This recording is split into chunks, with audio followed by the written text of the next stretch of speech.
Hello बच्चों, question is the vapor pressure of 30% weight by volume aqueous solution of glucose is dash mmHg at 25 degrees Celsius.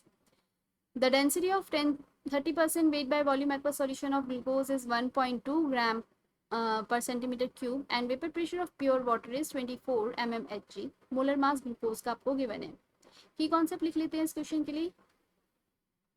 Key concept of this question is relative lowering of vapor pressure. Relative lowering of vapor pressure. जब भी मैं कोई solute add करती हूँ किसके अंदर, मेरे aqueous solution के अंदर, तो वेपर प्रेशर क्या होता है, डिक्रीज हो जाता है. तो यहाँ पे मेरे पास relative lowering of vapour pressure का फॉर्मूला होता है P not minus P S divided by P naught. P naught क्या है यहाँ पे मेरे पास, प्योर स्टेट में एक्वस वाटर, जो मतलब मेरा जो वाटर था प्योर, उसमें उसका वेपर प्रेशर क्या था, और जब मैंने उसमें ग्लूकोज ऐड कर दिया तो पी एस जो सॉल्यूशन का वेपर प्रेशर है दैट इज पी एस. तो हमें ये पी एस ही यहाँ कैलकुलेट करना है. तो relative lowering of vapour pressure का फॉर्मूला होता है P not minus P S equal to में mole fraction of solute. Mole fraction of solute को लिख सकते हैं N2 divided by N1 plus N2. इस फॉर्मूले को अगर मैं रीअरेंज करूंगी तो मेरे पास आएगा P not minus P S divided by P S equal to में N2 डिवाइडेड बाय N1. मेरे पास ये फॉर्मूला निकल कर आया. यहाँ पे मुझे number of mole of solute निकालें N2, वो क्या होगा, गिवन मास कितना है मेरे पास सॉल्यूट ग्लूकोज का. अच्छा 30% लिखा है, 30% वेट बाय वॉल्यूम का मतलब है 30 gram glucose in 100 ml water. तो number of mole of solute निकालें N2 कितना है 30 ग्राम डिवाइडेड बाय 180. ये कितना आएगा मेरा, सॉल्व करेंगे 0.167. मास ऑफ सॉल्वेंट, जो number of mole of solvent निकालने से पहले मैं क्या निकाल लेती हूँ, mass of solvent. Mass of solvent कैसे निकलेगा मेरा, मास ऑफ सॉल्यूशन कितना है मेरे पास, वॉल्यूम मल्टीप्लाई बाय डेंसिटी करेंगे तो मास ऑफ सॉल्यूशन आ जाएगा.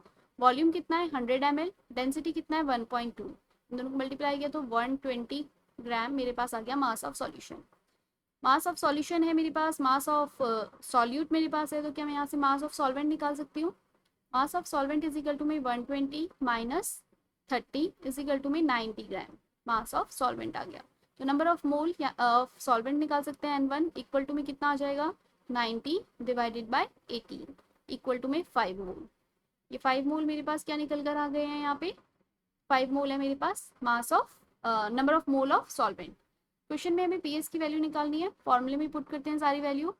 पी नॉट की वैल्यू हमें गिवन है कितना 24 mmHg. पी एस हमें निकालना है यहाँ पे इक्वल टू में number of mole of solute 0.167, number of mole of solvent is 5. इसे सॉल्व करेंगे तो मेरे पास आएगा आंसर 0.0334. अब यहाँ पे मुझे वैल्यू जो है इसको पी एस के लिए सॉल्व करना है. पी एस के लिए मैं सॉल्व करूँगी 24 minus P S equal to में 0.0334 पी एस. यहाँ पे 24 इक्वल टू में 1 पी एस कॉमन ले लेते हैं, यहाँ पे 1 प्लस 0.033. आप इसको पी एस के लिए सॉल्व करोगे तो आपका आंसर आ जाएगा 23.22 mmHg. हमें नियरेस्ट इंटीजर बताना था तो पी एस की वैल्यू नियरेस्ट इक्वल टू आ जाएगी किसके 23 mmHg के. और correct answer is 23, option A. Hope you understand.